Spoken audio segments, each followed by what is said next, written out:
Bien.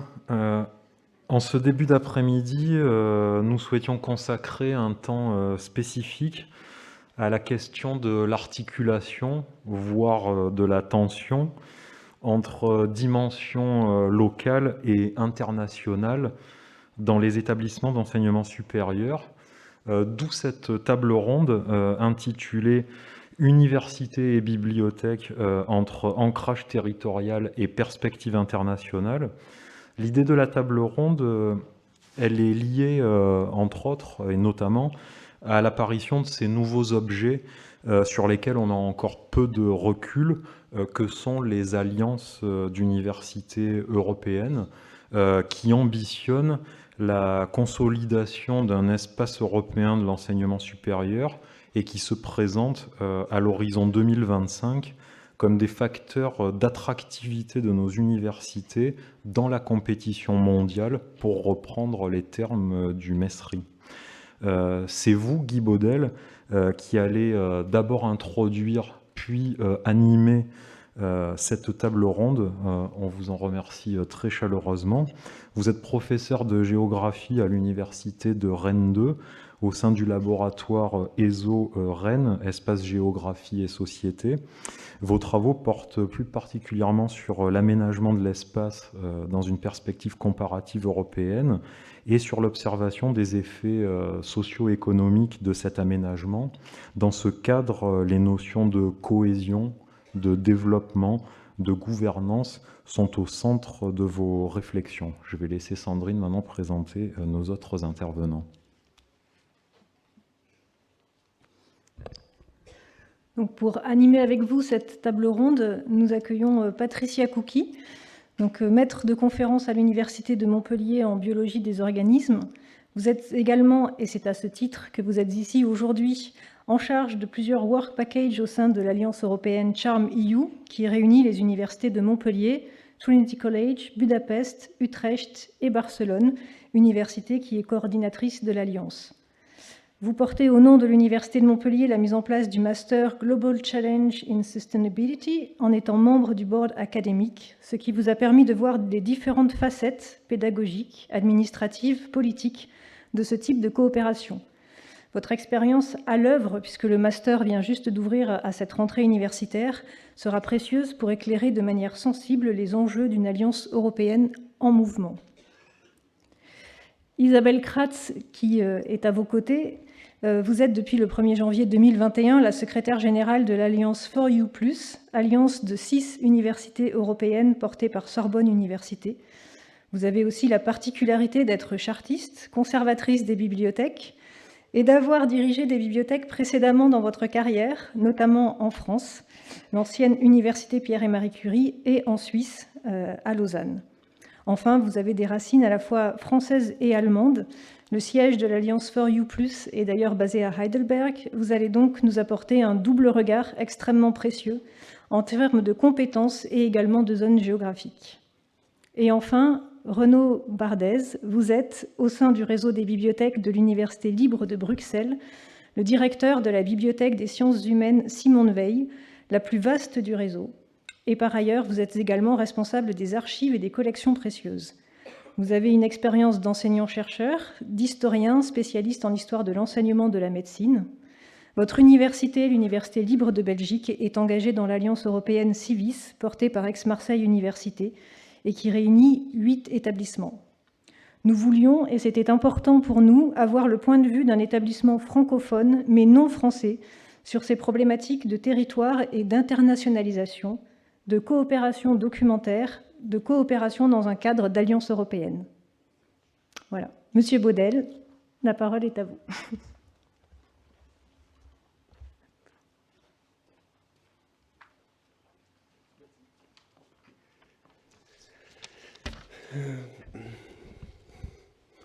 Mesdames et messieurs, chers collègues, bonjour. Je remercie la DBU de m'avoir invité à introduire et animer cette table ronde sur un sujet d'une grande actualité. Alors, nous vous proposons cet après-midi, pour commencer, l'organisation suivante, en 2 temps. On va d'abord évoquer pendant une première demi-heure l'évolution générale des universités, puis On vous donnera la parole pour une dizaine de minutes de questions. Puis on abordera dans un deuxième temps, à nouveau pour une demi-heure, la question plus spécifique des bibliothèques. Qu'est-ce que les tendances qu'on va évoquer changent pour les bibliothèques et pour votre métier. Et puis on aura à nouveau une dizaine de minutes de questions sur cette thématique ou sur l'ensemble de nos échanges. Donc, quelques réflexions pour commencer, pour lancer cet après-midi d'échange. Je vais vous exposer, avec mon regard de géographe donc, et d'aménageur, quels sont les enjeux stratégiques qui traversent l'évolution de la carte universitaire, on va dire, en France et plus globalement. Et donc le deuxième thème sera celui des centres de documentation. Alors pour résumer la teneur de mes propos, qui vont être brefs, je vais revenir sur la fonction traditionnelle des universités qui, si on prend les termes des économistes, sont une offre de biens publics local, c'est un service public, si on résume ça en termes plus courants.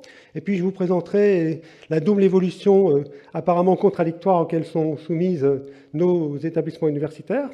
D'une part, un encouragement à l'ancrage territorial, et d'autre part, une incitation croissante à l'excellence, cette fois sur des bases internationales. Donc il y a sans doute une tension entre la fonction classique des universités, répondre à une demande sociale localisée, et puis une logique, au contraire, de différenciation, de distinction, qui semble aller à l'encontre de la première fonction. Et donc j'essaierai de conclure par une perspective européenne sur cette question. Alors, la carte universitaire, parce que votre congrès s'appelle Carte et territoire, donc la carte universitaire, traditionnellement, elle est guidée en France par le souci donc, de répondre à une demande sociale. C'est donc un service public. Au-delà de la sédimentation historique, puisqu'il y a à peu près une quinzaine d'établissements universitaires en France qui remontent au Moyen-Âge, eh bien, on a eu une densification progressive de la carte, de l'offre, pour mieux correspondre à la demande. Et on peut citer dans ce cadre-là la création de collèges universitaires dans les années 60, qui ont ensuite été transformés en universités de droit commun. Plus tard, suite au plan Université 2000, la création d'antennes universitaires dans de nouvelles villes et même la fondation de nouvelles universités, nouveaux établissements dans les villes nouvelles franciliennes. On peut citer l'Université d'Artois, celle de La Rochelle, l'Université de Bretagne Sud et 2 universités dans le Pacifique, sans oublier l'Université du Littoral. Et puis, on a aussi des efforts de rationalisation qui se sont traduits par des scissions dans les années 60, après 1968. Et au contraire, depuis une douzaine d'années maintenant, on a une incitation à la fusion d'universités. En principe, malgré ces évolutions un peu contradictoires, on devrait en tout cas avoir, somme toute, une assez bonne correspondance localement, entre la demande d'offres universitaires, la demande étudiante, d'études supérieures, et l'offre, malgré ce qu'on voit bien sur la carte, le poids naturellement persistant des établissements parisiens, qui est cependant moins prépondérant qu'il n'a été, et qui se justifie en partie d'ailleurs par la jeunesse de la population francilienne. Alors cette correspondance, en tout cas cette quête d'une bonne correspondance, se traduit encore mieux évidemment en premier cycle, a fortiori, puisqu'on sait que, par exemple, on a étudié, nous, dans mon laboratoire, on a montré que l'implantation de nouveaux sites, la création d'antennes universitaires, permettait de capter un nouveau public qui, sinon, pour des raisons de coût, n'aurait pas poursuivi d'études universitaires en raison de la distance, la nécessité de se loger dans une ville universitaire éloignée du domicile parental.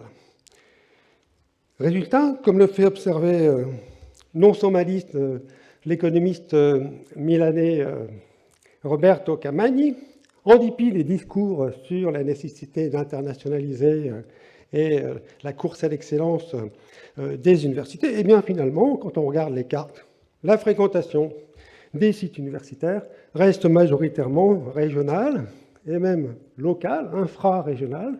Bon, je n'ai pas trouvé une carte plus récente, vous m'excuserez, elle a 20 ans celle-ci, Mais on voit bien que dans la région PACA, eh bien, chaque université recrute essentiellement son public dans son voisinage. On a donc un partage en bassins de recrutement qui sont faiblement concurrents. Alors ce phénomène s'observe aussi en Belgique, qui a pourtant une histoire universitaire très différente. Donc vous avez à gauche la Flandre, avec Bruxelles-Capitale, et à droite donc la Wallonie. Et on voit qu'en rouge, par exemple, vous avez deux universités très différentes pourtant, mais qui recrutent plus de la moitié de leurs effectifs dans la province. Vous voyez Gand en rouge en Flandre et Liège à l'extrême est en Wallonie, qui ont plus de la moitié de leurs étudiants qui viennent de la province, malgré la très faible taille du pays. La Bretagne, c'est aussi grand que la Belgique, et donc évidemment les distances ici d'accès à l'université sont particulièrement faibles.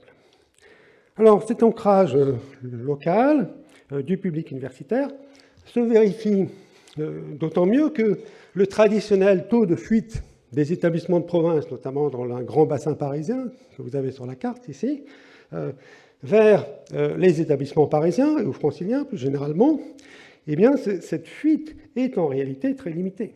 Si vous regardez les effectifs, bon, la carte est ancienne, je ne vais pas trouver non plus récent, mais vous voyez, ça ne porte pas sur des effectifs très importants. On a 300 étudiants tourangeaux qui sont partis étudier dans la région parisienne. Rapporté aux effectifs de cette université et aux effectifs des universités franciliennes, c'est faible. Certaines études montrent même que le flux province-Île-de-France se serait inversé, que les échanges de l'Île-de-France avec la province seraient déficitaires pour les raisons peut-être de coûts supérieurs du logement pour les étudiants franciliens, ou la difficulté donc à se loger en général. Alors Parcoursup a sans doute accru les mouvements interétablissements, mais sans doute pas tellement, puisque le système de vœux oblige les étudiants à avoir 3 vœux, si je ne m'abuse, prioritairement dans leur académie. Donc il y a sans doute des échanges, mais intra-académiques. Par contre, les barrages à l'entrée du master, on le voit bien quand on interroge nos étudiants sur leurs origines, les barrages à l'entrée du master ont un fort effet géographique, là, des forts échanges interrégionaux. À partir de là, on peut constater donc une double évolution apparemment contradictoire, un encouragement à l'ancrage territorial et une incitation à l'excellence sur un standard international. Alors l'encouragement à l'ancrage territorial, eh bien, ça se traduit par des coopérations multiformes avec les collectivités territoriales, que ce soit les agglomérations ou les régions, parfois les départements. Donc, vous le savez, ce sont des subventions aux colloques, ce sont des chaires de recherche, ce sont des financements de thèse ou de post-doctorat, des bourses de mobilité étudiantes entrantes ou sortantes, etc. Pour parler de la ville de Rennes, puisque je viens de Rennes, la ville de Rennes délivre par exemple annuellement un prix d'excellence scientifique à ses meilleurs chercheurs, pour montrer qu'elle compte sur la carte du monde de la recherche. L'agglomération Rennes Métropole offre de son côté des allocations d'installations scientifiques aux enseignants-chercheurs nouvellement élus et l'évaluation de cette allocation qui permet d'acheter du matériel, par exemple, substantiellement, y compris dans les sciences humaines et sociales, a un effet remarquable sur la stabilisation et la fixation de ces enseignants-chercheurs qui sont redevables à l'agglomération de cette dotation initiale qu'elle leur a procurée. On sait bien aussi que les IUT ont noué de longue date des partenariats, des relations importantes avec les milieux industriels. Et les géographes donc étudient aussi les réseaux de coopération entre sites universitaires au sein des régions ou à l'échelle interrégionale, parfois en contexte transfrontalier pour les universités frontalières. Et puis, on étudie aussi les nombreux partenariats avec la sphère économique, les soutiens aux start-up, les incubateurs, etc.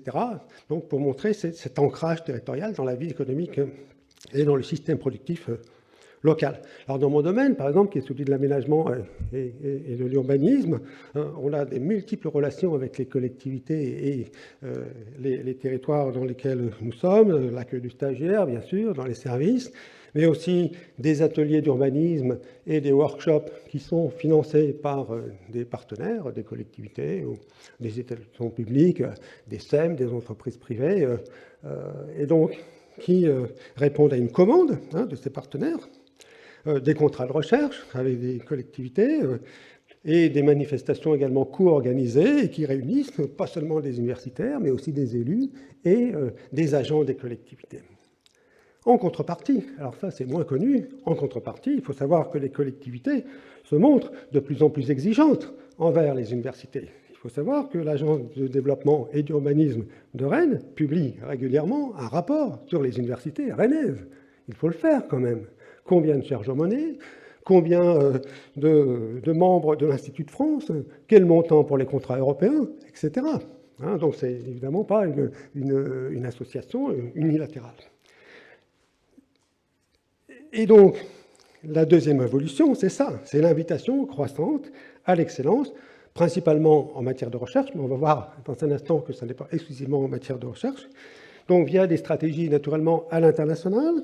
C'est notamment l'objectif des universités européennes dont on va parler tantôt, qui vise à renforcer l'attractivité des établissements par des réseaux d'alliances associant des partenaires étrangers. C'est une tendance, naturellement, qui introduit une logique de concurrence entre universités et qui les éloigne de ce que j'ai évoqué précédemment, à savoir leur vocation universaliste d'accueil d'un public tout venant. Ici, au contraire, il s'agit de se différencier par des signes distinctifs qui signifient la valeur de l'établissement universitaire ou des laboratoires. Alors, vous trouvez comme indice, évidemment, le qualificatif d'université de recherche, qui n'est pas donné à tout le monde. La recherche, évidemment, d'une amélioration dans le rang du classement de Shanghai ou d'autres classements, les fusions entre établissements pour gagner en visibilité en atteignant un seuil critique, les rapprochements avec les grandes écoles, parfois difficiles, et puis bien sûr tous les appels, les réponses à appels à projets sélectifs que vous connaissez, les IDEX, les écoles universitaires de recherche, les ERC, les bourses Marie Curie, les contrats européens plus généralement. Cela étant, il y a une logique de concurrence, mais qui est aussi bâtie naturellement sur une logique de réseau de coopération, puisque ces programmes sont souvent inscrits dans des consortiums de recherche, qu'on soit chef de file ou pas.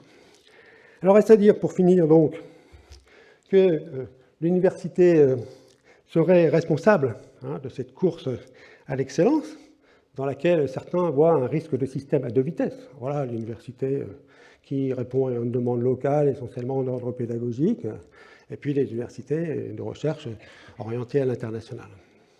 Alors, que cherche l'Union européenne ? Je suis titulaire d'une chaire européenne Jean Monnet. Que cherche l'Union européenne ? Eh bien, elle vise d'abord la compétitivité.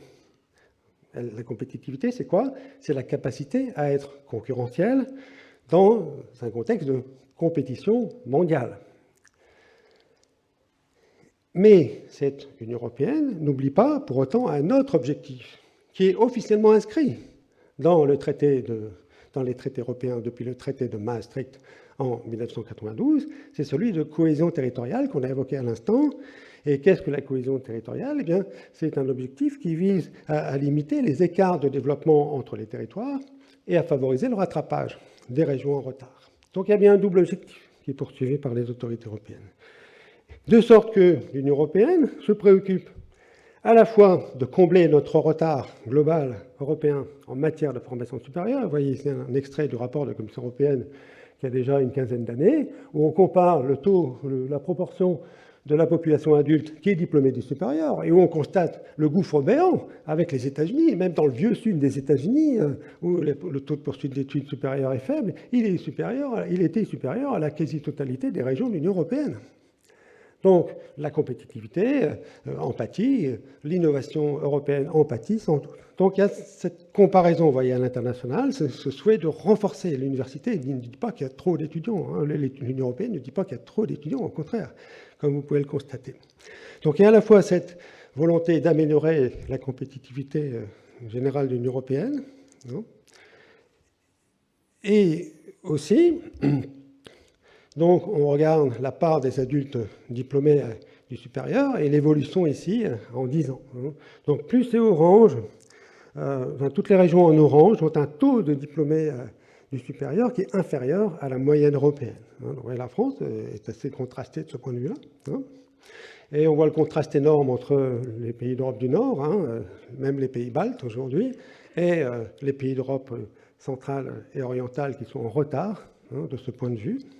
Donc voilà, on a ce souci à la fois d'élever le niveau général de qualification de la population européenne et de combler les retards entre ces régions européennes de ce point de vue. Alors nous ne sommes pas non plus exempts de reproches. Vous voyez que nos départements d'outre-mer, les régions ultra-périphériques, n'ont même pas de données à fournir sur ce plan. Mais en même temps, l'Union européenne se soucie de l'égal accès géographique ou financier à l'enseignement supérieur, quel que soit l'endroit où le jeune bachelier habite. Et c'est une carte assez étonnante qui indique le temps d'accès ici à un IUT en Europe, en supposant que les étudiants se déplacent en voiture, ce qui est un peu théorique, mais voilà. Donc, et la carte vise à identifier des zones où, en raison de la distance trop importante, il serait a priori difficile à un jeune, même motorisé, d'accéder à l'enseignement supérieur. C'est donc ce qu'on appelle le souci de l'équité spatiale. L'équité spatiale, c'est l'égalité des chances d'accès à un certain nombre de ressources, quel que soit l'endroit où l'on habite, où l'on grandit. Donc ces ressources, c'est d'abord l'enseignement supérieur, comme l'illustre cette carte, c'est aussi l'emploi, et c'est également les nouvelles technologies de l'information et de la communication, sachant que cette équité territoriale est normalement aussi vectrice d'un autre objectif de l'Union européenne, qui est la cohésion sociale, c'est-à-dire la réduction des inégalités entre les individus.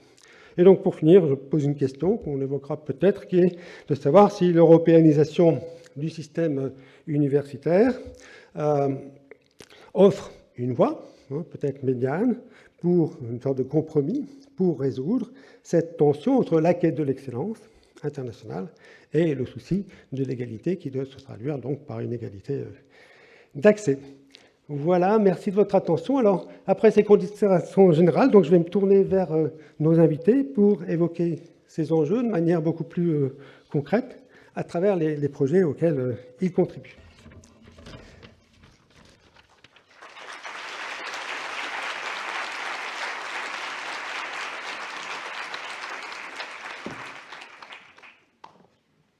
Merci à vous. Donc, Patricia Cucci, je vais vous donner la parole en premier pour que vous évoquiez donc ce qu'a évoqué déjà ma voisine tout à l'heure, votre participation donc à des projets européens, tant du point de vue pédagogique, puisqu'il s'agit d'étudiants de master, que du point de vue scientifique.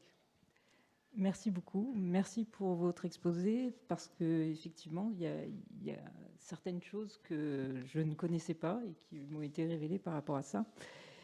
Et il y a plein de choses que j'ai appris dans ce projet européen. Donc effectivement, je fais partie de l'alliance Charmillu, donc l'alliance qui a parfaitement décrite Sandrine tout à l'heure, et qui a mis en place un master.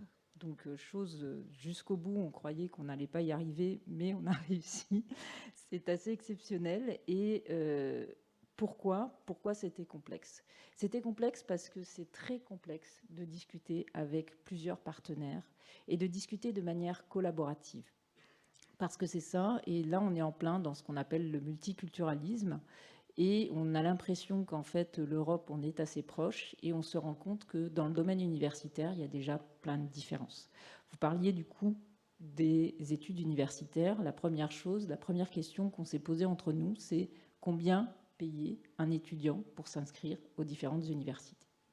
Et là, on s'est rendu compte qu'il y avait une très grosse différence, où les Espagnols étaient un peu plus proches de nous, mais quand même étaient près de 800 €, et on peut aller jusqu'à 3 000 à 15 000 € l'inscription. Et du coup, ça a été notre première problématique. Comment créer un master et coordonner ces différents prix d'inscription? Alors la solution qu'on a trouvée de manière intermédiaire, c'est qu'on s'est mis à un coût de 3 000 €, mais que pour les étudiants qui étaient inscrits en France, on remboursait, nous, sur nos fonds, les 3 000 € pour respecter en fait les conditions françaises jusqu'à présent. Mais ça a été première complexité. L'autre complexité, c'est la façon aussi que l'on a de travailler.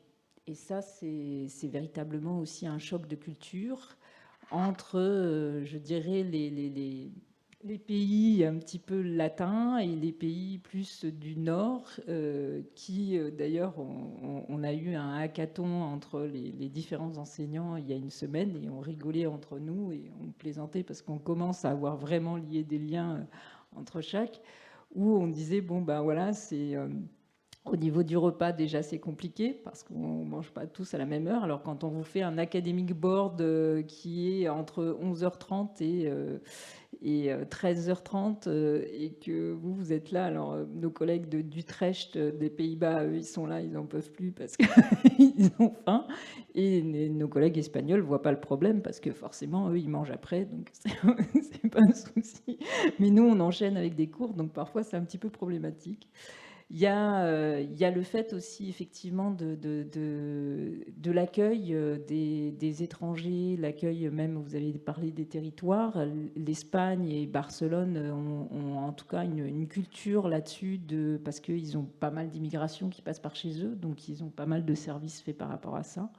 Et que nous, on n'a pas, enfin, on a un campus France, on essaye, mais clairement, on n'est pas optimum dans l'accueil des étudiants étrangers, alors que l'on voit certains qui accueillent beaucoup plus. Et puis, il y a les étudiants, mais il y a aussi les personnels. Et en termes de personnel, en termes de temps de travail, il y a des choses très, très différentes. Où on voit, alors, choc totalement de culture, où en pleine semaine, les Utrechois nous disent « Ah ben là, on arrête, parce que notre université a dit qu'on travaillait trop et qu'il fallait un temps de déconnexion. Donc, c'était pas possible. » Donc, on ne pourra pas faire de meeting cette semaine. Désolé, on a un temps de déconnexion. Donc, chose qu'on rêverait d'avoir, il est clair. Suite à notre...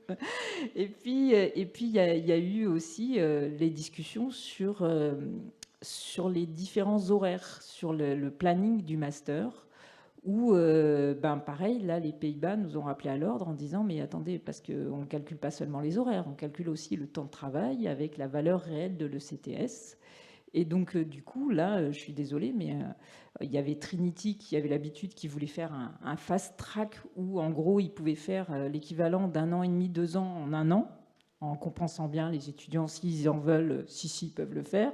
Et Utrecht a dit non, non, étudiants, c'est tant d'heures de travail par semaine, vous allez me faire un planning où il y a tant d'heures de travail par jour et pas plus de surcharge, donc on a dû équilibrer. Sinon, ça passe pas, nous, ça signe pas, c'est dans la réglementation nationale, c'est même pas la peine. Donc, il y a eu plein d'ajustements comme ça, et c'est vrai que c'est assez amusant et très enrichissant. Parfois, ça peut faire des frictions aussi, mais de voir toutes ces différences de culture et de compréhension. Ah bon, vous comptez le temps de travail des étudiants? C'est bien, effectivement, mais on ne s'était jamais posé la question. Et pourtant, les remontées étaient de plus en plus prenantes de nos étudiants en disant, bon, c'est bien, vous êtes passé à des nouvelles pédagogies, genre pédagogie par projet, pédagogie par challenge, mais vous nous faites le même nombre d'heures de cours. Quand est-ce qu'on fait les projets, à part entre 20h et 2h du matin? Et c'est effectivement, du coup, on s'est dit, ah oui, c'est vrai, c'est un point qu'on ne prend pas en compte. Et on ne le prend pas en compte parce que, je reviens sur les personnels, parce que nous aussi, on ne le prend pas en compte. Et on est plutôt à 200, 300%, et c'est là où on a encore des problématiques, et on cherche encore comment, quand quelqu'un travaille sur un projet, à part lui décharger des heures de référentiel, à part lui mettre une prime, comment on décharge certaines personnes, comment on trouve des compensations pour les services. Alors justement, quels sont les bénéfices de ce type d'alliance? Les bénéfices, c'est justement d'augmenter son champ de vision, d'augmenter totalement son champ des possibles et de voir d'autres choses. Et ça a été... et on apprend encore, et je pense que c'est le bénéfice pour tout le monde. C'est-à-dire qu'à la fois, on a appris que le multiculturel, ça veut dire remettre l'humain d'abord. Ça veut dire, ok, c'est bien, l'excellence. C'est bien, on s'est posé toutes ces questions pour choisir vers où on allait le master, quels étaient nos points forts en recherche. Mais maintenant, on se pose la question de si on veut travailler ensemble, c'est le caractère humain qui va en avant. Et donc, il faut vraiment se reposer la question sous un autre angle. C'est ça que je dirais. Puis je vais laisser la parole à mes collègues parce que j'ai tendance à être trop bavard. Merci beaucoup. Alors Isabelle Kratz, vous êtes le secrétaire général d'une alliance européenne. Vous avez aussi donc cette expérience internationale à l'EPFL. Quel est votre point de vue sur ces évolutions? Oui, alors j'ai effectivement eu la chance de pouvoir travailler et de connaître différents systèmes universitaires. Donc, je suis partie de la Suisse il y a 1 an et là, je me suis installée en Allemagne puisque le siège de l'association qui crée la base juridique de l'Alliance For You Plus est basé à Heidelberg.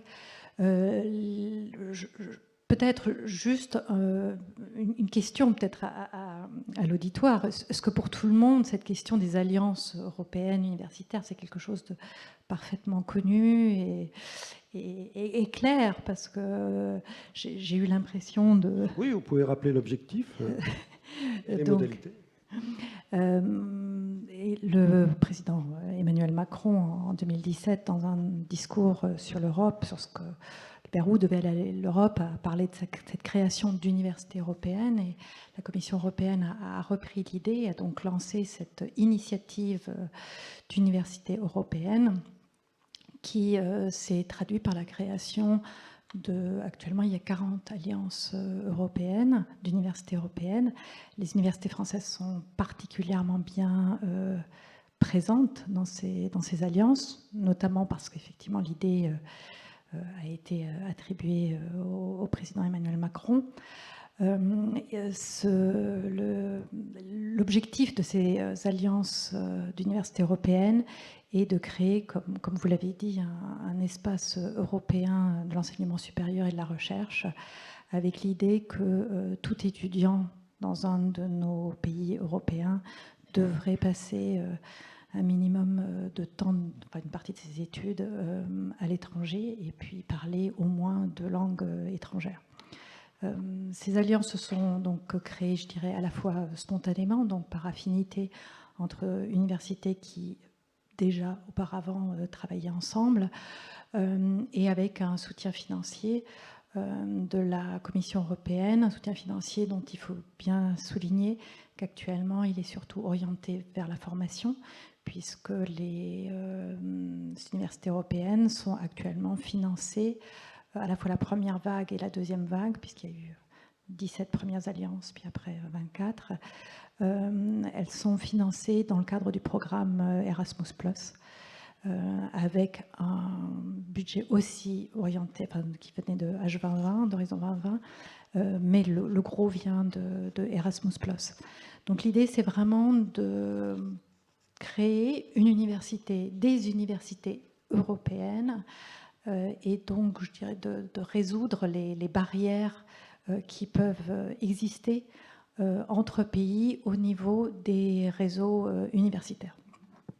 Et donc peut-être que vous pouvez répondre toutes les deux. Donc qui pousse à la roue, qui incite à monter ce genre de projet? Ah oui, c'est la Commission européenne. La Commission européenne. Très et clairement. au sein de vos établissements? Et alors, beaucoup d'États membres ont adhéré aussi à cette idée, donc sont quand même assez fortement investis, en France notamment. L'État rajoute aussi financièrement de l'argent.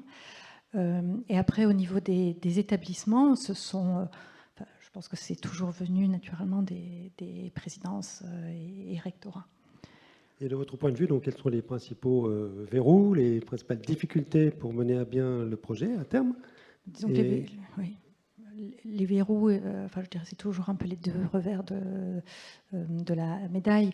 Actuellement, nous, à For You Plus, donc, il faut dire aussi que ces alliances devaient répondre à un certain nombre de critères, et notamment des critères régionaux, c'est-à-dire que les partenaires d'une alliance devaient recouvrir les différentes régions européennes telles que définies par la Commission européenne. Donc on a à la fois cette formidable richesse du multiculturalisme qui fait que l'idée dans ces universités européennes, c'est quand même que chacun apporte le meilleur de soi-même pour ses étudiants, c'est une communauté étudiante.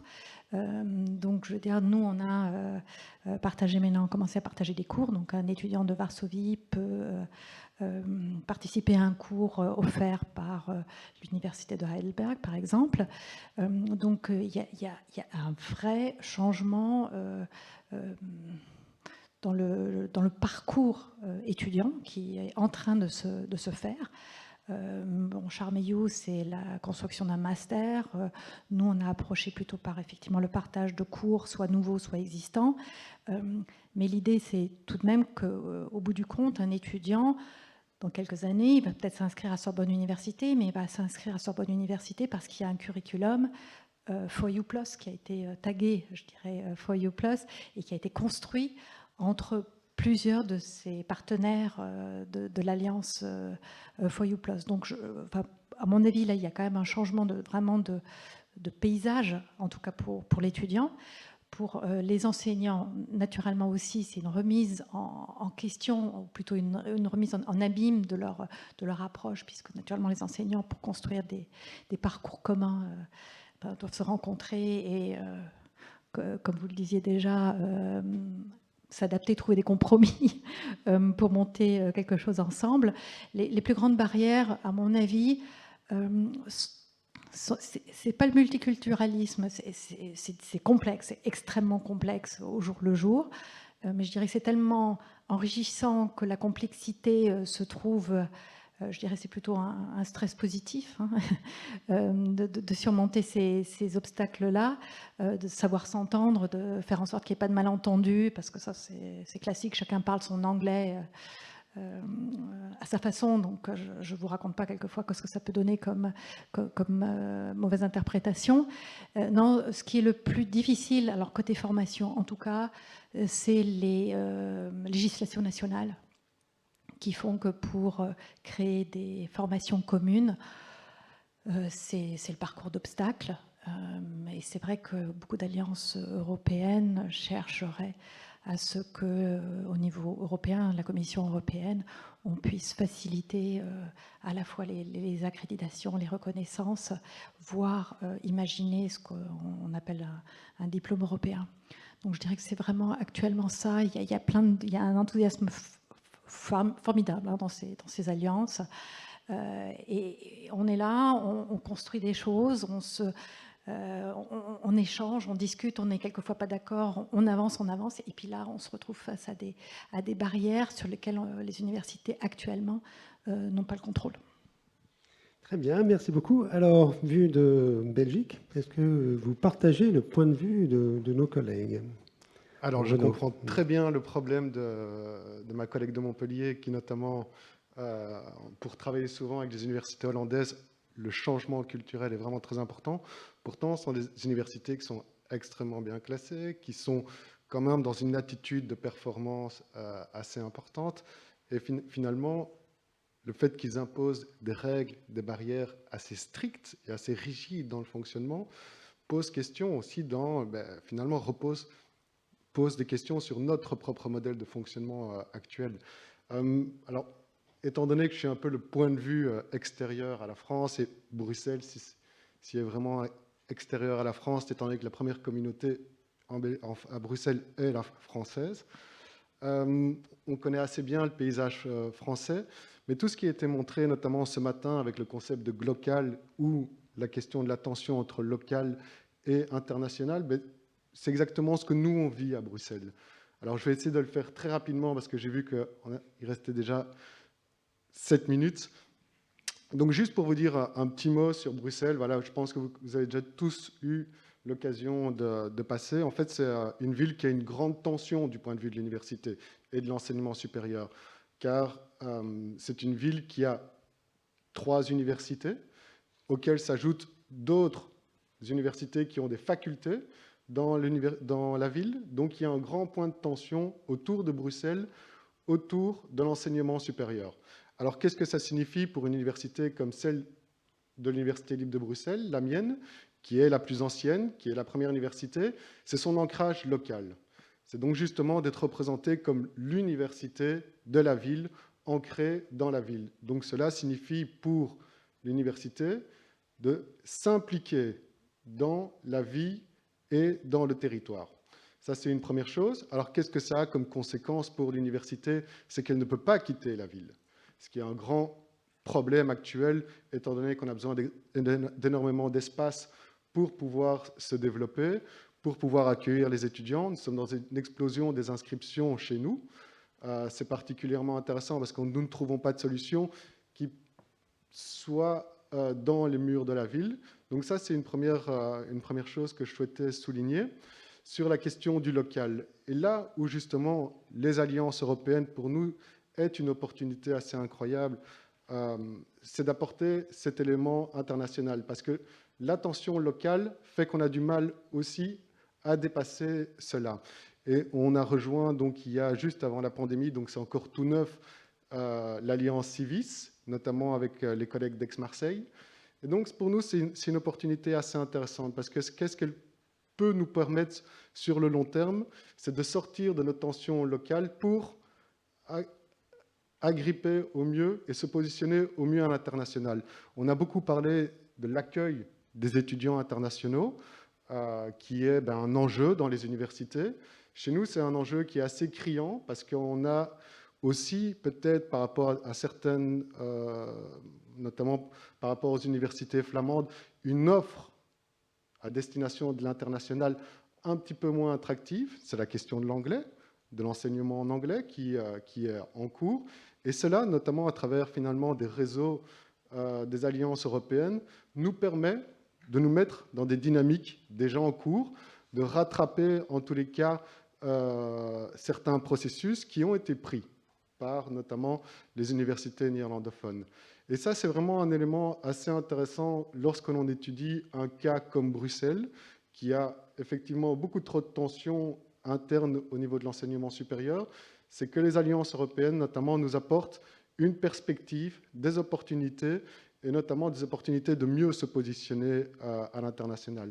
Alors, on en parlera certainement dans la suite du débat, mais finalement, la question fondamentale, en tous les cas pour moi, en tant que gestionnaire d'une bibliothèque universitaire, c'est comment je vais me positionner dans un réseau européen comme un moteur d'émulation pour ma communauté étudiante et pour ma communauté de chercheurs.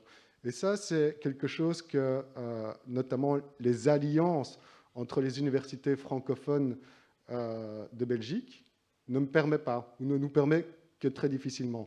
Quand je vois ici la puissance de frappe que peut avoir l'ADBU pour monter des projets, pour négocier avec les représentants qui sont à l'extérieur, on peut qu'être un tout petit peu jaloux parfois de cela, car nous sommes très peu. Et finalement, les tensions qu'il peut y avoir entre les universités dans la concurrence, parce que vous avez parlé un peu de la concurrence, on n'a pas parlé beaucoup, mais la question chez nous de la concurrence entre les universités est extrêmement importante. C'est au cœur de nos relations aussi. Donc ça me semblait vraiment important à souligner. Et je pense que je suis arrivé au terme de mon temps. Merci beaucoup pour cette ouverture européenne. Vous voulez ajouter un mot sur ces questions? Oui. Non, on va peut-être laisser du coup un premier temps de questions à l'Assemblée sur cette première partie de la table ronde. Ensuite, avec Sandrine, on commencera à glisser davantage vers le sujet bibliothèque, le décor voilà, dans ses tensions et articulations entre local et international étant bien posé. Donc je propose aux collègues qui le souhaitent d'avoir un premier temps d'échange et de questions avec les collègues de la table ronde. Voilà, donc la parole à la salle, il y a des micros à votre disposition. Donc n'hésitez pas à poser des questions à mes collègues sur leur expérience, sur les bénéfices de ces alliances, sur les aiguillons qu'on a vus dans le cas belge, du voisinage d'universités plus internationalisées et d'une concurrence donc dans le cadre d'un petit pays avec de nombreuses universités voisines. Oui, Renaud, alors, moi, j'ai ajouté quelque chose. Oui. À la limite, j'ai une question pour ma collègue de Montpellier, justement, qui travaille avec Utrecht, quel est votre retour et votre expérience justement par rapport à cet autre modèle d'enseignement et notamment de prise en considération du temps de travail des étudiants par rapport à ce que nous, on met en place, où justement on est quelque part à du 200%, 250%. Et quelle expérience vous retirez de cela dans votre pratique actuelle?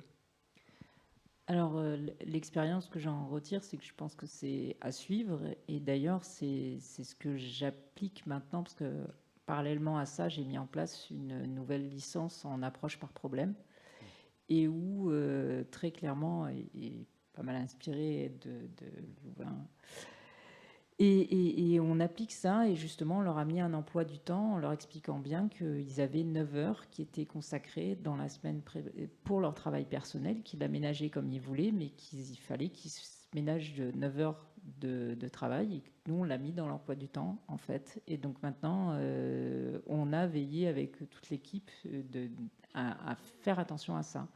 Donc, ce que j'espère, c'est que ça va percoler au niveau des collègues. Et vous savez qu'à chaque fois qu'on change un petit peu quelque chose, il faut d'abord faire ses preuves et puis après venir et montrer que ça marche avant qu'on puisse changer, ce qui est un peu normal.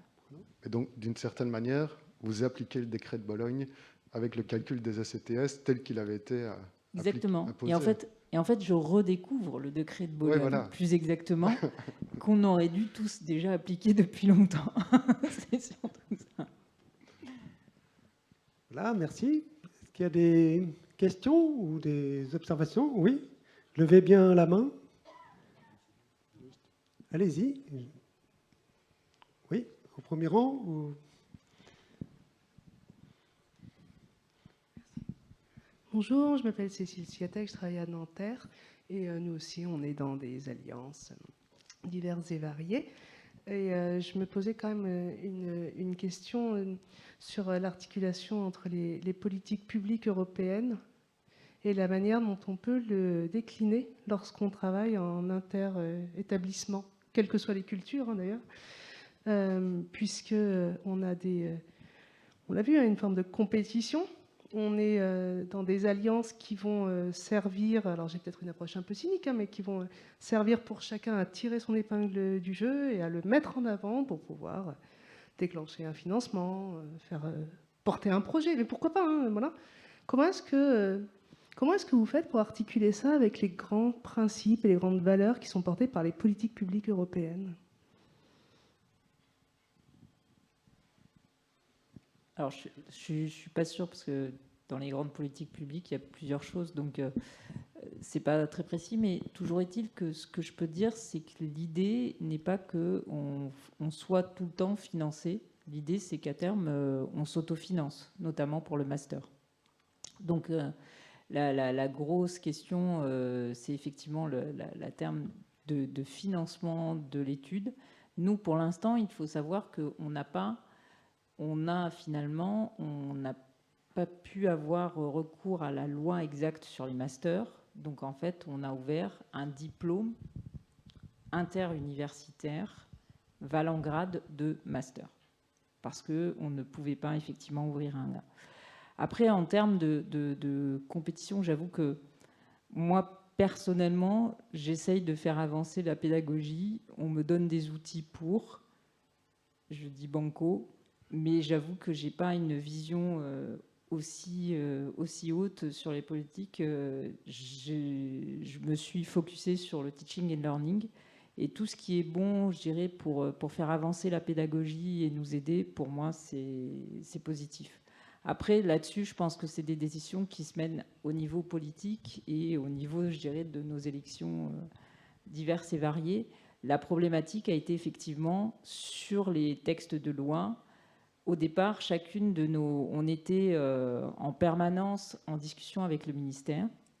Et au départ, tous les ministères nous disaient « Ok, allez-y, allez-y, allez-y, allez-y ».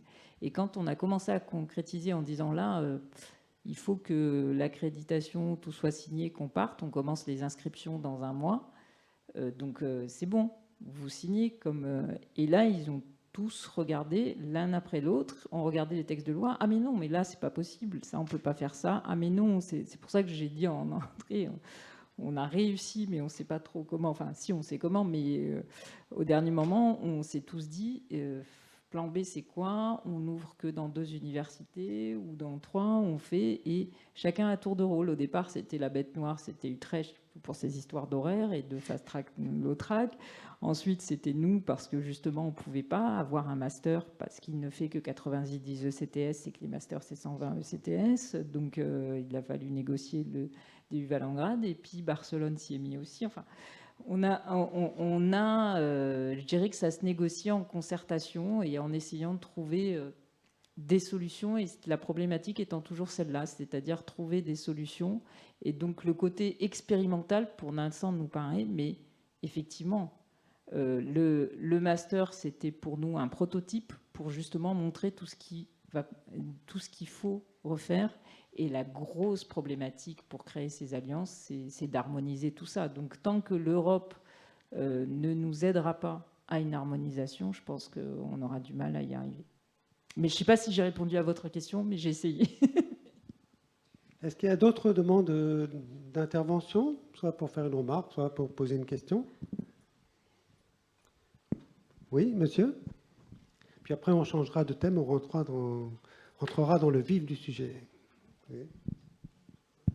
Oui, bonjour, Sébastien Perrin, pour une question que je promets courte. Il se trouve que il n'y a pas si longtemps que ça, j'ai travaillé de façon étroite pour l'Alliance YouGlo. Il convient peut-être de préciser quand même auprès des collègues que les financements des bailleurs externes sont extrêmement fléchés, qu'en particulier les crédits Erasmus+ sont destinés à financer de la mobilité, et de la mobilité courte de séjour, et qu'effectivement là où il y a une marge de manœuvre, c'est un peu plus du côté des fonds ANR, puisque c'est l'ANR en fait qui est l'opérateur pour l'État français. Alors pour essayer de faire le lien entre Alliance européenne et documentation, la situation dans laquelle, enfin moi d'expérience, je me suis retrouvé confronté, c'est que très rapidement il y a eu un blocage, alors que ce soit parce qu'il y a il y aurait 2 modalités a priori d'implication des bibliothèques à l'intérieur des alliances européennes. Ce serait soit par le job shadowing, c'est-à-dire l'idée c'est de créer des campus interconnectés avec la possibilité pour des bibliothécaires d'échanger et dégager des bonnes pratiques ensemble. Donc là-dessus on est dans le cadre habituel du programme Erasmus+. L'autre effectivement ça serait de développer l'accompagnement aux formations comme il a été souligné par Madame. Et bien évidemment, la création, production ou achat de documentation serait un levier fort. Mais à l'intérieur des projets, il n'y a, enfin, en tout cas dans mon alliance, il n'y avait pas de financement qui était dédié. Est-ce que ça, ce sont des sujets qui vont être rediscutés, parce que là aussi, sauf erreur de ma part, les alliances européennes se terminent en 2023, avec une possibilité de reconduction, avec l'émergence d'alliances européennes dites de recherche qui viennent se dupliquer aux alliances européennes actuelles.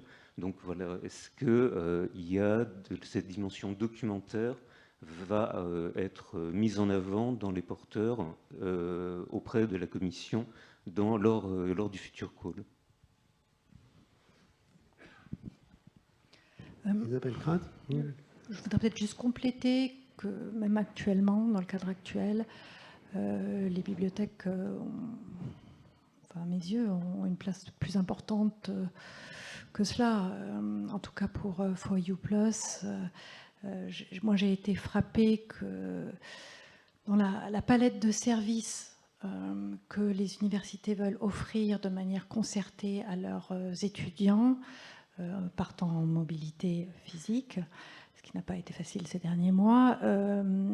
Chaque université qui reçoit les étudiants des autres universités lui donne accès de manière très facile à un certain nombre de services, et tout de suite on cite le service des bibliothèques.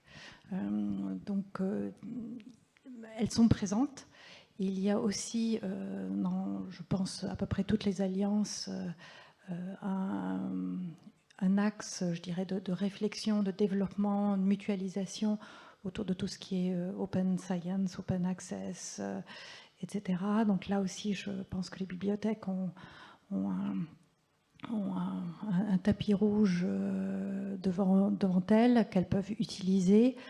Il y a la question de la formation. Donc je sais que par exemple à For You Plus, effectivement, il y a un projet entre les bibliothèques qui ont été quand même un des premiers groupes. Hein, les directeurs de bibliothèques étaient un des premiers groupes de réflexion à se créer, à échanger, à faire un peu plus que du job shadowing.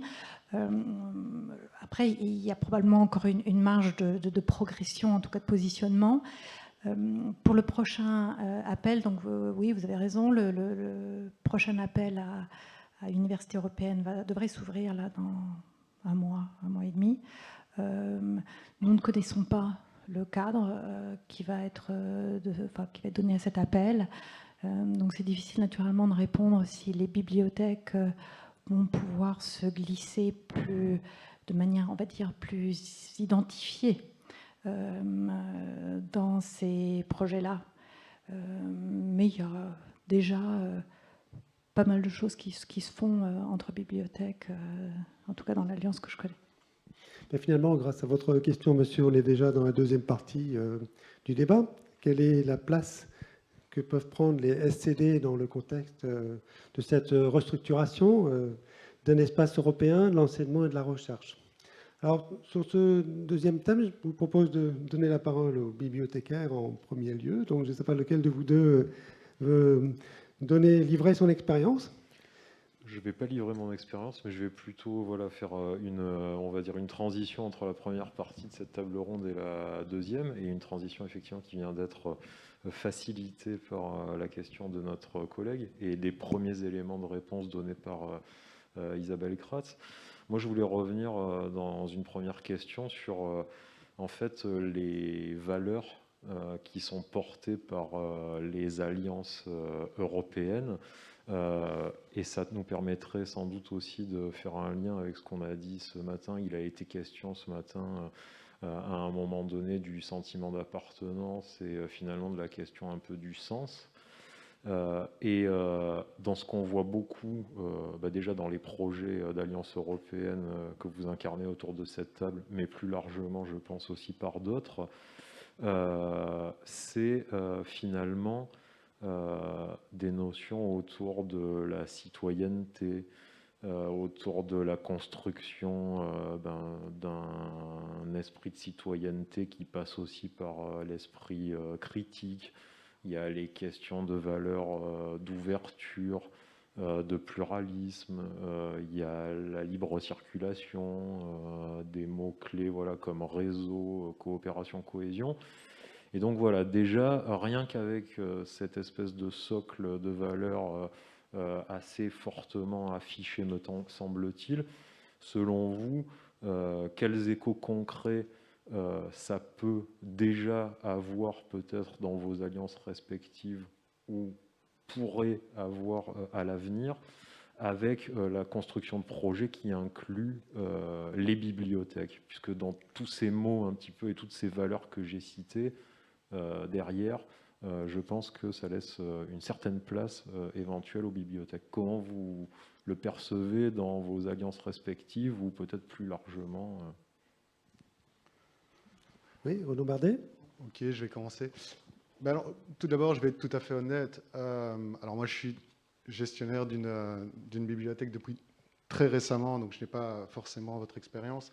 Donc c'est plutôt ma jeune expérience que je vais livrer. Pour moi, l'Alliance européenne, notamment en Civis, est vue comme une opportunité. Alors, à plusieurs niveaux. Elle a été mise en place, effectivement, un peu avant la pandémie, et c'est dommage parce que ça n'a pas permis de donner tous ces effets de collaboration, d'échange, mais ça nous donnait une opportunité.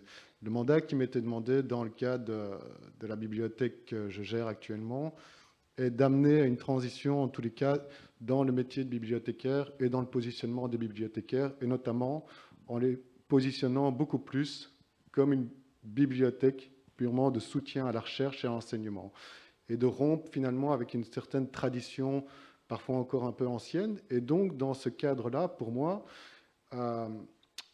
des projets européens comme Civis sont vraiment des opportunités aussi d'amener un impulse dans la bibliothèque, amener une nouvelle dynamique, amener de nouvelles conceptions, amener de nouveaux projets qui sont complémentaires finalement à ceux que nous avons déjà, mais surtout permet au personnel d'entamer une transformation dans leur formation, d'aller voir, parce que justement, Civis fait la promotion notamment de la mobilité du personnel administratif vers d'autres universités partenaires, et cela est un point non négligeable dans la formation continue qu'on peut donner au personnel. Et dans ces points-là, très exactement, je vois un avantage qui nous permet aussi de nous relier dans des valeurs. Je pense notamment à celle de l'Open Science et le fait d'avoir l'Université d'Aix-Marseille dans Civis est une opportunité parce qu'ils sont beaucoup plus avancés sur ces questions que nous. Ils y travaillent depuis beaucoup plus longtemps. Ce sera une opportunité plus tard pour nous peut-être d'envoyer une partie de notre personnel se former. Donc je fais déjà un petit appel. Mais donc, tout cela pour vous dire, c'est que moi, de mon point de vue, ce que m'a apporté effectivement les alliances européennes, c'est de l'ouverture et des opportunités, notamment pour amener les bibliothèques universitaires, en tous les cas à Bruxelles, au niveau qu'on peut attendre dans une politique de soutien total à la recherche et à l'enseignement. Et cela, ce processus de changement dans le cadre de la gestion des projets, de la gestion de la bibliothèque, et surtout, on en a parlé ce matin, et c'était un peu comme un mot interdit, du management du personnel, ben cela prend toute son importance et nous permet en tous les cas de nous positionner dans quelque chose beaucoup plus grand que notre petite bibliothèque, notre petite capitale, notre petite ville. Et donc ça, c'est vraiment pour moi l'atout majeur, et surtout, ça nous permet aussi d'avoir des transferts d'expérience. Et ça, on en a besoin. Et ça, c'est vraiment fondamental pour nous permettre d'évoluer. Donc, à ce stade, pour nous, les alliances européennes, même si on n'a pas encore su en profiter pleinement à ce stade, et en fait, dans le cas d'une alliance comme Civis, mais finalement, c'est libre à nous d'en prendre possession et de développer des projets à partir de ces alliances en étant un service administratif, bibliothèque, pas en étant des chercheurs ou des enseignants. Et ça, c'est une opportunité. Ce sont des opportunités qui sont assez rares, en tous les cas, pour des services administratifs dans des universités. Et ça, je pense que c'est vraiment un atout pour rendre, en tous les cas, aux bibliothèques, ou encore pour renforcer le pouvoir que peuvent avoir les bibliothèques dans les universités. Patricia Cucci, vous vouliez intervenir sur le thème ? Oui, oui, allez-y. Je pensais qu'il y avait un ordre, mais aucun souci.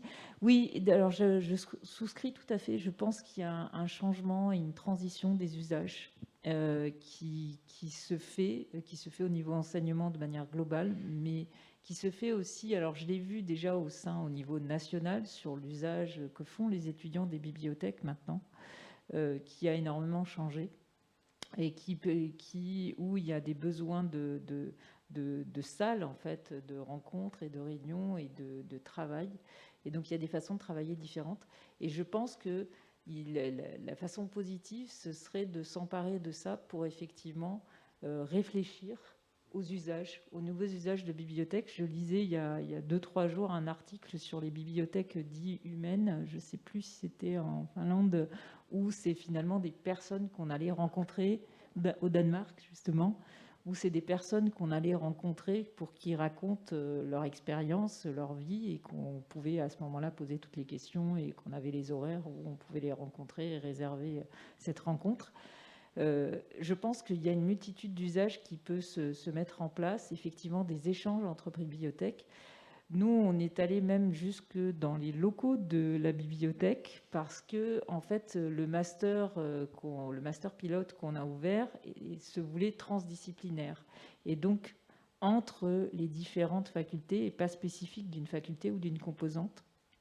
Et du coup, la difficulté a été de trouver un lieu, et on s'est dit que le lieu où il y avait le plus de pluralité, c'était forcément une bibliothèque. Et il se trouvait qu'en plus, on avait un site qui était vraiment formidable au niveau de Richter, et qu'on nous a proposé gentiment possiblement ce site-là. Mais on n'est qu'au début du chemin. Et je pense qu'on doit totalement travailler avec les services, parce que pour l'instant, on a fait un peu dans l'urgence.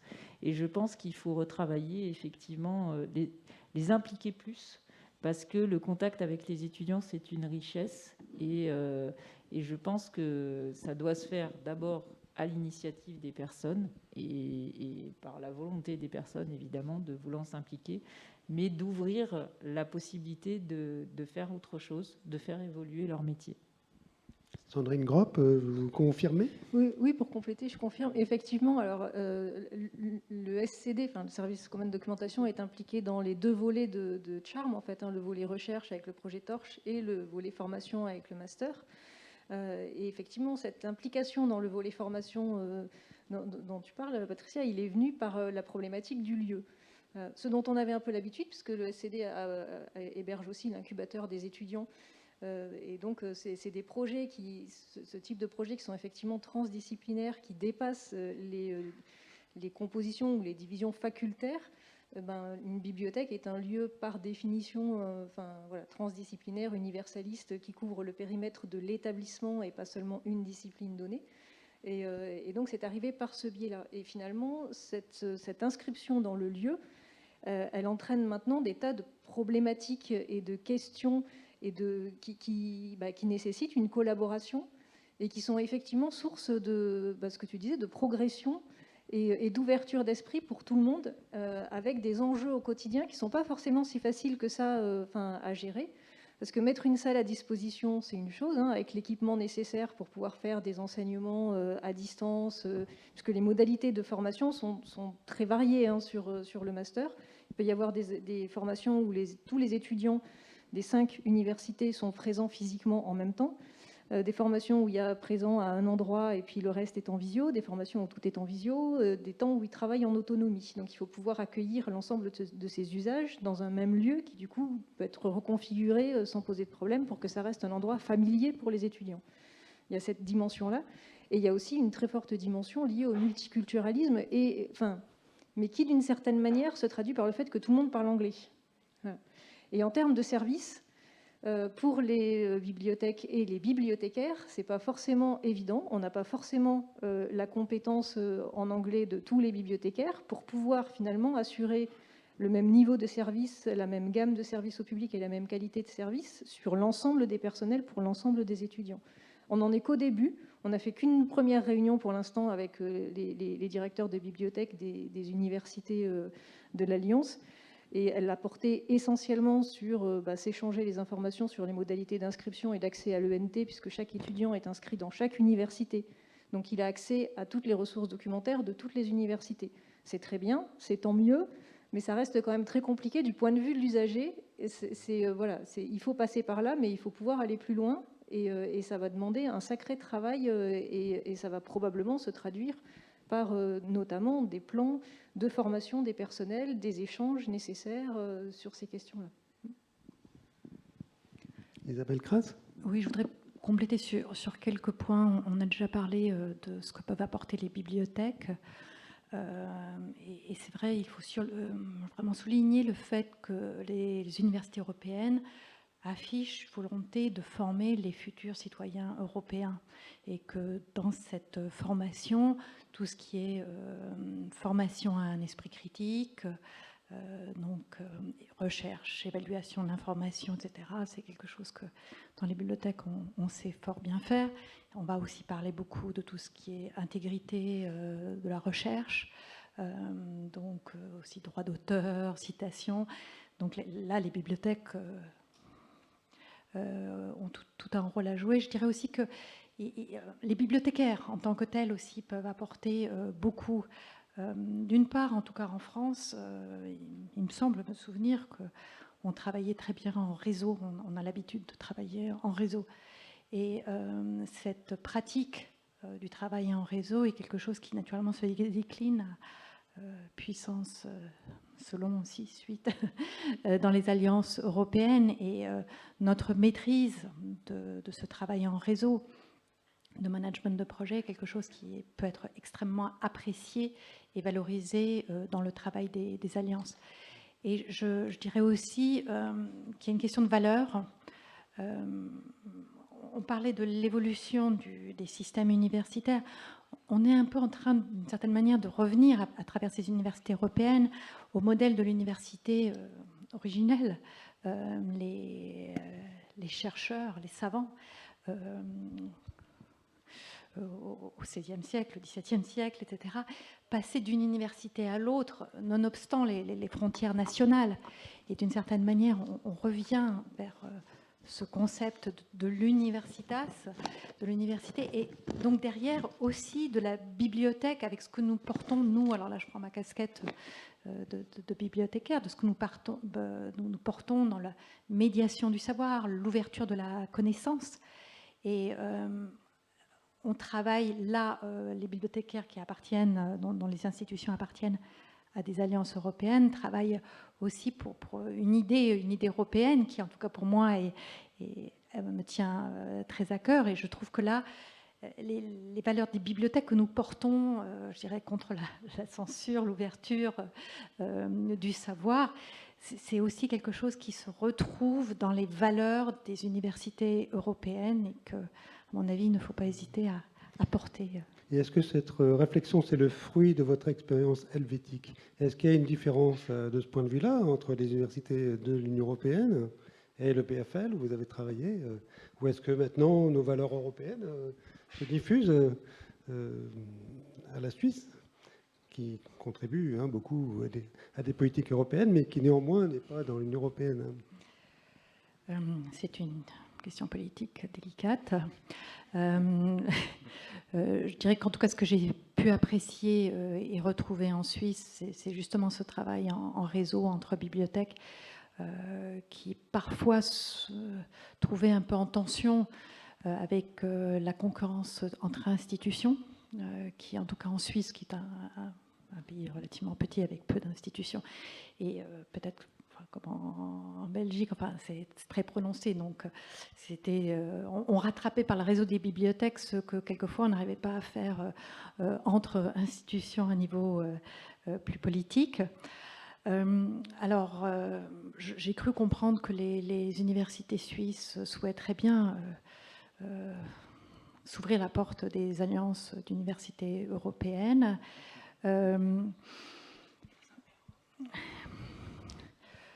Voilà, après, les universités suisses vivent quand même aussi beaucoup de l'apport d'étudiants étrangers et puis notamment de chercheurs étrangers. Donc, ils ont un besoin, je dirais, d'internationalisation qui, je dirais, indéniable. Après, ils sont suisses. Alors, Renaud Bardet, votre point de vue sur ces questions, vous êtes en plus dans la capitale européenne. Alors moi, vraiment pour rebondir à ce que vous venez de dire, je ne l'avais pas forcément envisagé comme ça, mais c'est tellement vrai. On revient quand même à un modèle originel. Et ça, c'est très intéressant parce qu'on oublie aussi le pouvoir symbolique qu'a la bibliothèque dans l'université, dans la société, dans le rapport de force qu'on peut avoir avec notre administration universitaire.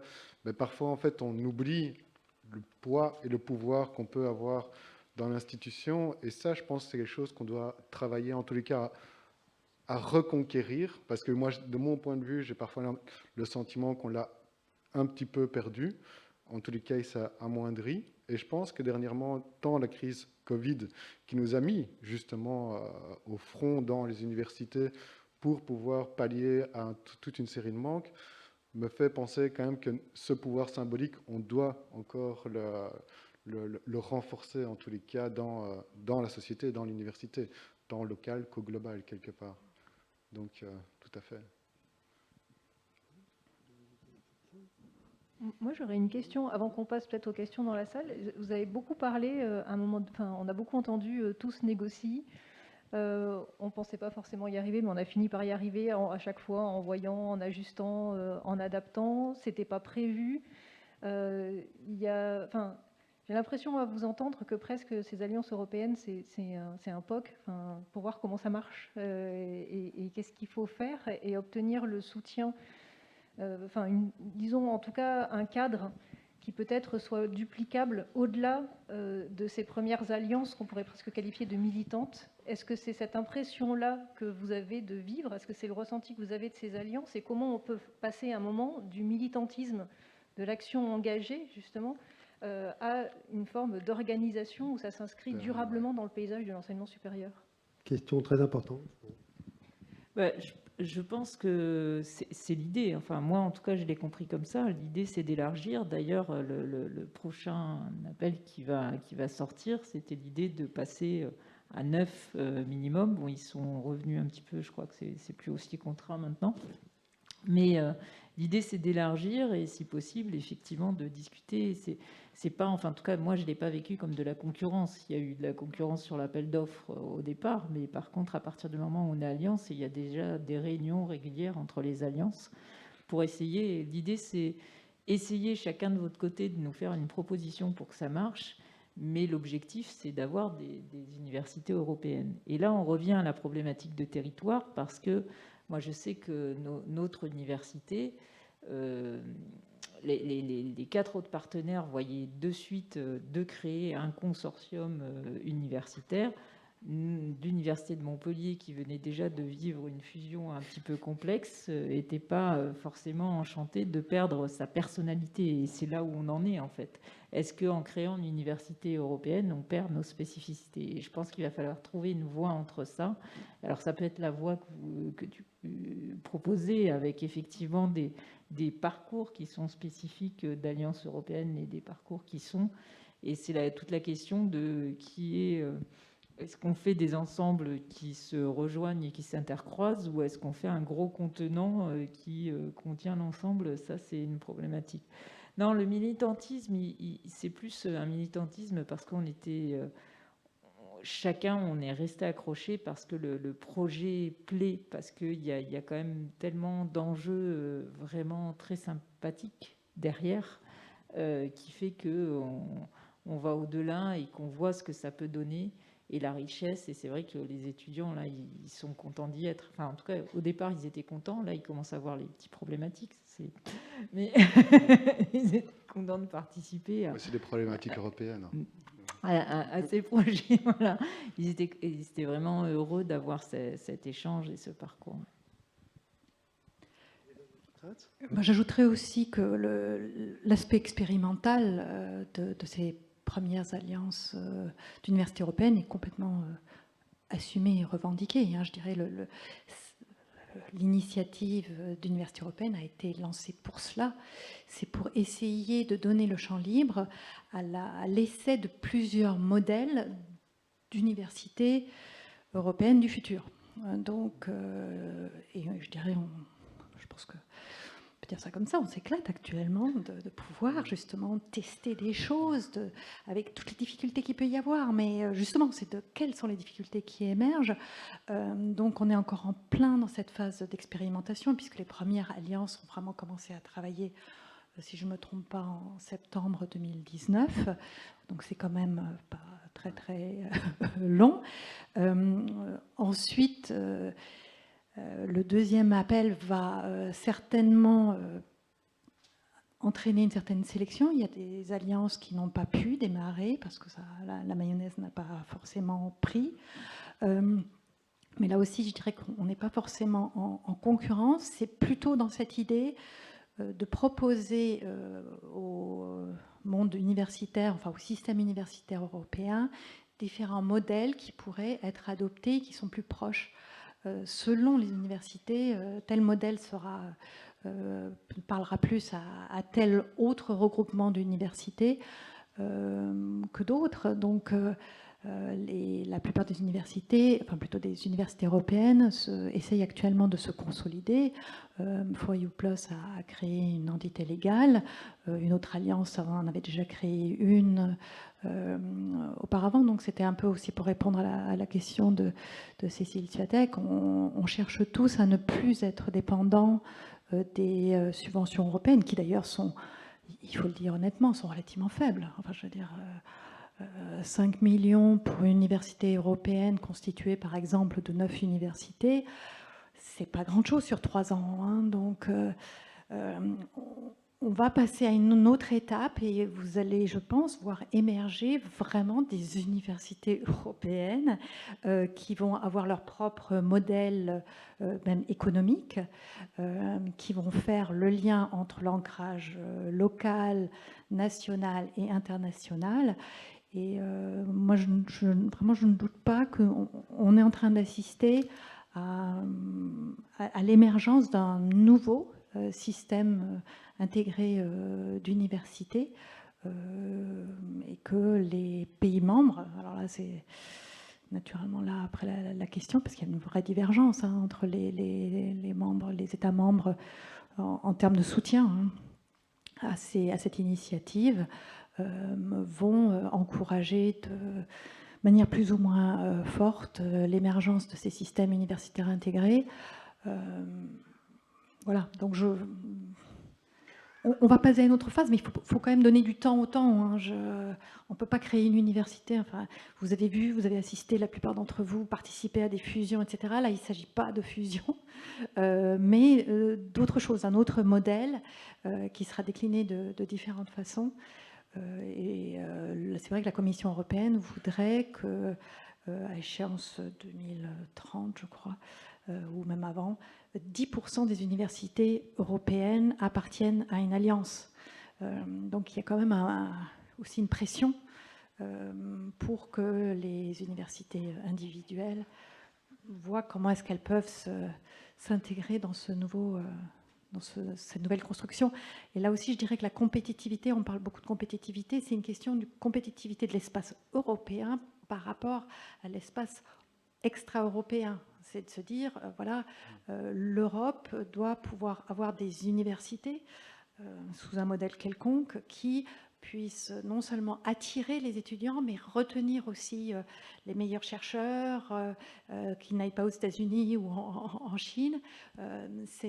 Quand on parle de compétitivité, c'est de ça qu'il s'agit, hein, et puis de l'apport naturellement des universités à la société et à l'économie aussi européenne.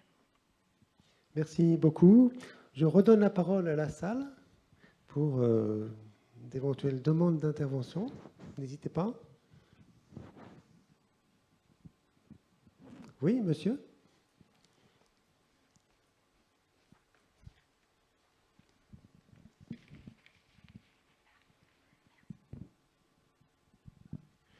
Bonjour, je suis Tom Richard, je suis élève conservateur.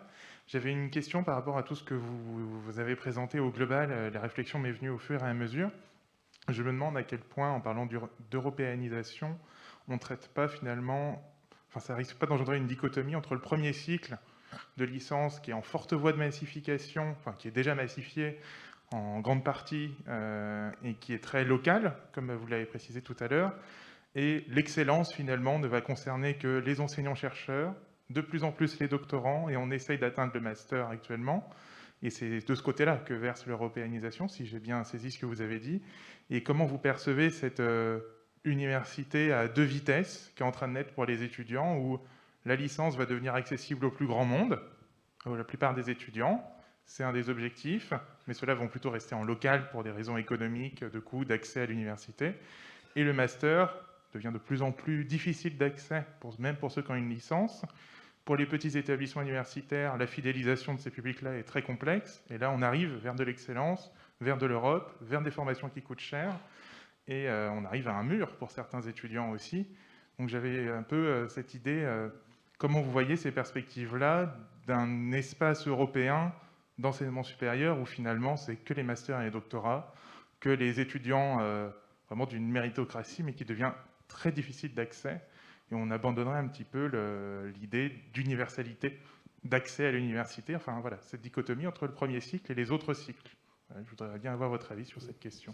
Si je peux me permettre de répondre sur cette question-là, dans notre université, on incite plutôt les étudiants à partir en Erasmus au niveau licence 3, parce que comme on a des formations professionnalisantes dès le master maintenant, c'est pas forcément idéal de partir à l'étranger en master. Donc je pense que l'essentiel de nos étudiants Erasmus entrants et sortants sont en licence 3. Bon, il faut parvenir en licence 3, certes, hein, mais c'est quand même un élément de réponse. Puis je rappellerai aussi que l'Union européenne a doublé puis triplé les fonds Erasmus d'une période de programmation à l'autre.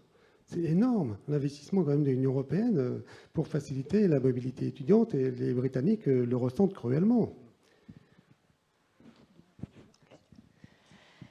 Alors, déjà, pour la petite histoire, je suis arrivée, j'étais dans le bureau justement du directeur de la fac des sciences qui était avec des problématiques d'étudiants qui n'étaient pas pris en master. effectivement, donc des problématiques réelles. Et j'ai été pendant 6 ans responsable de la licence sciences de la vie et je suis actuellement responsable d'un parcours de licence. Alors pour les alliances européennes, sachez que les licences sont concernées aussi. Et moi, déjà, c'était ma motivation première de base parce que je trouve que c'est sur les licences qu'on a beaucoup de choses à faire pour s'améliorer. Ma réflexion ensuite, et elle m'est venue aussi pendant votre exposé, c'est est-ce que c'est véritablement intéressant que tous les étudiants de licence aillent en master? Et c'est une réflexion que je me pose depuis des années, parce que effectivement, surtout, et là c'est vraiment une problématique culturelle qui sort même du cadre des universités, c'est la reconnaissance de qu'est-ce qu'apporte une licence sur le monde du travail et qu'est-ce qu'apporte un master. Et alors certes, il y a des masters qui étaient professionnalisants, qu'on n'appelle plus professionnalisants maintenant, mais bon, qui ont plus de voix comme ça. Mais c'est la vraie problématique parce qu'actuellement, on se rend compte qu'il y a des métiers qui sont totalement délaissés et d'autres qui sont importés. Et je pense que c'est une problématique qui sort vraiment du cadre de l'université, qui est fondamentale à la société elle-même. C'est comment on conçoit et qu'est-ce qu'apportent nos formations. Et je travaille notamment, parce que je suis convaincue que la solution est celle-là, c'est tout ce qui est les compétences transversales. Et c'est justement un des projets là-dessus, parce que les compétences transversales, c'est ça, en fait, qui vont servir dans un métier. C'est ça qu'il faut développer. Et c'est finalement le changement qui fait entre quelqu'un de licence, entre deux personnes qui ont eu la licence, ceux qui sont pris et ceux qui ne sont pas pris, c'est ces compétences transversales, mais on ne les met pas en valeur. On ne sait pas actuellement bien les visualiser. On ne sait pas, on ne sait pas dans l'enseignement supérieur, mais on sait, il y a des façons de faire, il y a des méthodes.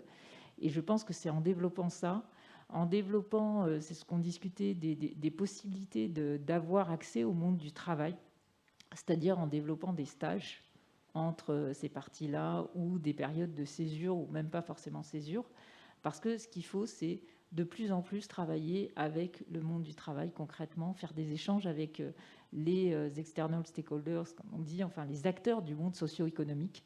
Et c'est comme ça qu'on s'en sortira.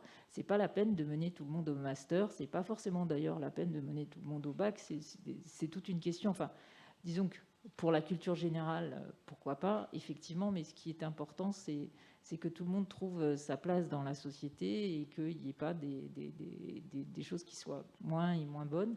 Et moi, je vois des personnes, j'ai été confrontée à de la médiation avec des étudiants, souvent au niveau du master, où en fait, je me rendais compte qu'ils voulaient faire un master parce qu'ils avaient peur de se retrouver confrontés à un monde qu'ils ne connaissaient pas, parce qu'on met dans un tunnel d'études où ils ne voient qu'une voie d'études. Et malheureusement, certains allaient vers la voie de l'enseignement parce que celle-là, elle était toute tracée, mais pas par conviction. Et je pense que c'est toute une nature.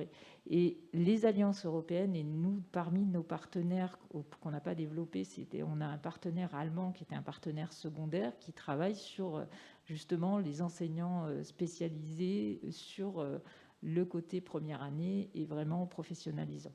Donc ces aspects-là sont vus. Mais c'est vrai qu'avec ces termes excellence et tout ça, et que moi, j'avoue, je commence à en avoir marre aussi, très sincèrement, mais ça, ce n'est que mon avis. Mais voilà, il faut avoir une qualité, il faut juste vérifier qu'on a une bonne qualité. Ok, c'est bon, si c'est ça que vous appelez excellence, tant mieux, mais appelez-le comme vous voulez. Mais c'est ça, pour moi, c'est ça, c'est effectivement qu'on fasse de la recherche en face. Et parce qu'on essaye de cacher le fait qu'on n'a pas les moyens de financer tout ce qu'on veut, donc malheureusement, il faut bien faire des choix, quoi. Je pense que, moi, je l'interprète comme ça.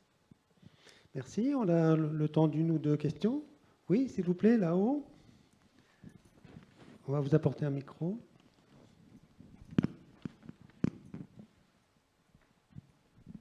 Bonjour, Mehdi Mokrane, Université Savoie-Mont-Blanc. Alors, nous sommes nous-mêmes impliqués dans une alliance UNITA avec Pau, Saragosse, Turin, Beira intérieur et Timisoara.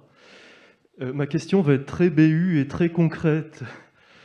Quelles sont les actions inter-BU que vous envisagez tant sur le volet recherche que sur le volet formation? Et d'autre part, est-ce que vous consacrez une partie du budget de l'Alliance à du personnel éventuellement affecté dans une bibliothèque universitaire? Brièvement. Alors, pas chez nous, en tous les cas. En termes de personnel, ça c'est clair. Il y a du personnel administratif qui gère, en tous les cas, l'Alliance, qui est délégué dans certaines universités, mais il n'y a rien, en tous les cas, pour les bibliothèques. Par contre, en termes... alors, la pandémie ne nous a pas aidé, en tous les cas, à pouvoir développer, mais effectivement, on compte pouvoir faire du transfert d'expérience en envoyant des collègues dans d'autres universités pour se nourrir de ce qui se fait dans les autres bibliothèques. Et notamment, voilà, je l'ai dit, notamment concernant l'open science, ce sont des opportunités. Maintenant, c'est aussi à nous d'être quelque part plus, en tant que bibliothèque universitaire, être un peu plus mordant dans ce qu'on peut réclamer. Et ça, c'est quelque chose que l'on n'a pas, à mon avis, encore assez fait, en tous les cas à Bruxelles, en tant que bibliothèque universitaire, mais c'est quelque chose vers quoi on va se diriger, ça c'est évident. Pour For You Plus, je sais que ma collègue en parlera mieux que moi, Anne-Catherine Fritzinger, mais va être lancée toute une démarche de formation des jeunes chercheurs au niveau de l'Alliance concernant les enjeux de l'open science. Et pour répondre à la question des moyens, de ce que je sais actuellement, il n'y a pas de personnel affecté sur les budgets de l'Alliance en bibliothèque universitaire, mais ça pourrait être, enfin je veux dire, la possibilité existe. Il pourrait tout à fait y avoir un chargé de projet Open Science au niveau de l'Alliance. Et je sais aussi que les collègues qui s'occupent plus du versant recherche vont développer d'autres initiatives. Alors c'est vrai que c'est très lié à l'open science, mais les choses frémissent. Alors pour être totalement concrète, ce qu'on a créé pour l'instant en termes de postes, c'est des CDD. Et donc on a eu un autre chef de projet qui coordonne, qui est parti à un moment en congé maternité, ce qui nous a énormément manqué, mais qu'on n'avait pas autre chose. Quelqu'un à la DSIN, parce que ça a été les premières problématiques, donc au service informatique, qui nous a aidés. Et une autre personne à la DRI. Donc pour l'instant, on n'a pas créé énormément de postes, et puis c'est des contrats. Donc après, tout le reste, c'est des heures référentielles et des choses comme ça, et ça fait partie d'une des problématiques. C'est effectivement, on nous propose des grands projets et il faut après qu'on fasse avec des bras, donc c'est le volontariat et tout le monde s'y est un peu engagé en mettant des choses en plus, et après on a réfléchi à comment on allait référencer ça, avec effectivement la grosse problématique où Utrecht nous comptait des heures même pour les temps de correction, où on leur a expliqué que nous, les temps de correction, on les comptait pas, c'était un peu la même chose que le temps de travail des étudiants. Et donc ça fait partie des chantiers. Pour la bibliothèque en tant que telle, et c'est comme l'expliquait très bien Sandrine, c'est cette rencontre. Alors il y avait la rencontre pour la recherche, parce que effectivement les premiers crédits étaient d'abord enseignement et ils avaient découplé la recherche. Le second appel, ils feront les deux en même temps, donc ce sera plus simple, je pense. Mais c'est justement, le temps de discussion commence et il y avait énormément de choses à discuter avant. Et c'est pour ça que je remercie beaucoup Sandrine de m'avoir invité à ce congrès, parce que je réalise tout le champ des possibles aussi à ce niveau-là, quoi. Sandrine, groupe. Oui, pour compléter, effectivement, il n'y a pas de moyens supplémentaires dans les bibliothèques. Donc, ce sont les équipes du SCD qui ont intégré cette charge-là.